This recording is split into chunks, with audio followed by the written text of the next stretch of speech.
नमस्कार मित्रांनो, TRC मराठीमध्ये तुमचं सर्वांचं स्वागत. तर मित्रांनो, झी मराठी वाहिनीवर लक्ष्मी निवास ही महामालिका रोज रात्री 1 तास प्रसारित केली जाते. या कौटुंबिक मालिकेत अनेक लोकप्रिय कलाकारांची मांदियाळी असल्याचं पाहायला मिळत आहे. या मालिकेतील भावना, सिद्धू, लक्ष्मी, श्रीनिवास, जान्हवी, वेंकी, वीणा ही सगळीच पात्र आता घराघरात पोहोचली आहेत. लक्ष्मी निवास मालिकेत सध्या प्रेक्षकांना लक्ष्मीचं वेगळं रूप पाहायला मिळत आहे.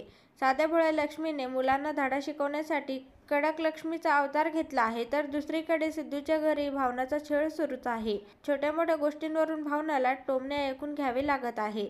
याशिवाय जान्हवीबद्दल सांगायचं झालं तर जयंतचा विकृतपणा दिवसेंदिवस वाढत चालला आहे. जान्हवी घरी आणलेल्या सश्याची प्रेमाने काळजी घेते, ही गोष्ट सुद्धा जयंतला खटकत असते.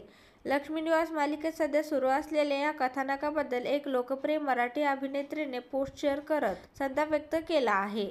या अभिनेत्रीचं नाव आहे पर्णिका राऊत. यापूर्वी तिने शिवा आणि बाळमामाच्या नावानं चांग भलं या मालिकेत महत्त्वपूर्ण भूमिका साकारल्या आहेत. लक्ष्मी निवास मालिकेचा नुकताच प्रसारित झालेला एपिसोड पाहून अभिनेत्रीने सोशल मीडियावर पोस्ट शेअर करत तिचं स्पष्ट मत मांडलं आहे.